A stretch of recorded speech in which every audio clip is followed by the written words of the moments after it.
நீங்க பாக்குறீங்க north Indians இங்க வராங்க வேலைக்குன்னு. நாங்க அங்க மிஷனரிக்காக அங்க இருக்கிறாங்க கொஞ்சம் பேர். அங்க பார்க்க போனோம் இல்ல அவங்க வருவாங்க இங்க பார்க்க வருவாங்க. கேட்டா சொல்றாங்க ஒரு மாசத்துக்கு 100 ரூபாய்க்கு வேலை இல்லையா அங்க. ஒரே ஒரு மாசத்துக்கு. ஒரு டீம் இருந்துச்சு போய் பார்த்தேன். இப்போ எங்க இருக்காங்க தெரியாது. ஒரு டீம் இருந்துச்சு போய் பார்த்தேன். கிட்டத்தட்ட 20 பேர் தங்கி இருந்தாங்க. அவங்கள ஒருத்தர் தங்க வச்சிருக்கிறாரு. ஒரு வருஷத்துக்கு 1 லட்ச ரூபா சம்பளமாமா. வீட்டுக்கு கொடுத்துருவாங்க. ஒரு வருஷத்துக்கு 1 லட்ச ரூபா சம்பளம் கொடுத்துருவாங்களாமா. இங்க வந்து 12 மணி நேரம் வேலை செய்யணுமா. சம்பளம் கிடையாது. 1 லட்ச ரூபா கொடுத்துருவாங்க வீட்டில். 365 நாளும் வேலை செய்யணும். சண்டே லீவ் கிடையாது. என்னைக்காவது சண்டே லீவ் கொடுப்பாங்க.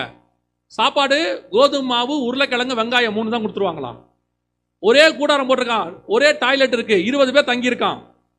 ஆனா வந்து சொல்றான் இது எங்களுக்கு சொர்க்கம் மாதிரி இருக்குன்றான். அவன் சொல்றான் சொர்க்கம் மாதிரி இருக்கு. ஏன் எங்க ஊர்ல வீடு கிடையாது. எங்களுக்கு அவனுக்கு தகரத்துல வீடு அடிச்சு கொடுத்துருக்காங்க. வாணியம்பாடிக்கு பக்கத்துல தகரத்துல வீடு அடிச்சு கொடுத்துருக்காங்க கிரானைட் கடையில. அவன் தங்கி இருக்கான். சாப்பாடு கோதுமை மாவு இதில் கொடுத்துருக்காங்க.